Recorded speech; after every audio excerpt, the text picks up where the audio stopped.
क्या आप जानते हैं कि जब आपको शदीद भूख लगती है तो आपकी बॉडी एक खौफनाक काम करती है। आपका जिस्म खुद अपने आप को खाना शुरू कर देता है। सुनने में ये डरावना लगता है ना? लेकिन इसी खौफनाक अमल को दरियाफ्त करने पर 2016 में जापानी साइंसदान को नोबेल प्राइज मिला। इस प्रोसेस को ऑटोफेजी कहते हैं। ऑटो का मतलब खुद और फेजी का मतलब खाना। जब हम भूखे रहते हैं तो हमारे हेल्दी सेल्स जिस्म के अंदर मौजूद कैंसर ज़दा और बीमार सेल्स को खाकर सफाई कर देते हैं। ये बिल्कुल वैसा ही है जैसे आप अपनी गाड़ी की सर्विस करवाते हैं ताकि वो नई जैसी हो जाए। सोचिए, जापान ने ये बात 2016 में बताई, मगर 1400 साल पहले इस्लाम ने भूख को इबादत बना दिया था। मेरे और आपके नबी सल्लल्लाहु अलैहि वसल्लम ने फरमाया था, सोमू तसहू, यानी रोज़ा रखो, सेहत याब हो जाओगे। कुरान की सूरह अल-बकरा में अल्लाह ने रोज़े का जिक्र करते हुए एक अजीब बात कही। अल्लाह ने फरमाया, और तुम्हारा रोज़ा रखना तुम्हारे ही हक में बेहतर है अगर तुम इल्म रखते हो।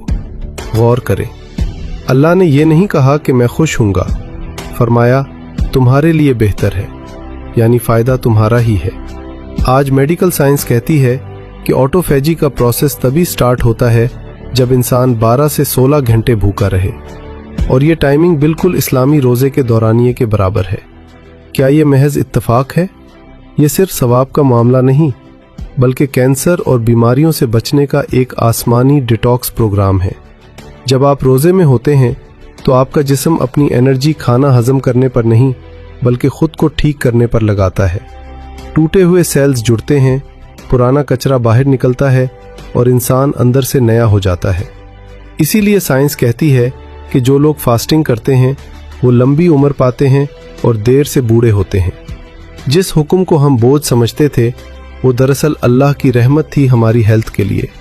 दुनिया दवाइयों में सेहत ढूंढ रही है, जबकि अल्लाह ने सेहत परहेज और फाके में है, बल्कि जिस्म की हिफाजत का भी मुकम्मल निज़ाम है। रोज़ा हमें सिर्फ सेहत नहीं देता, बल्कि हमें गरीब की भूख का एहसास भी दिलाता है।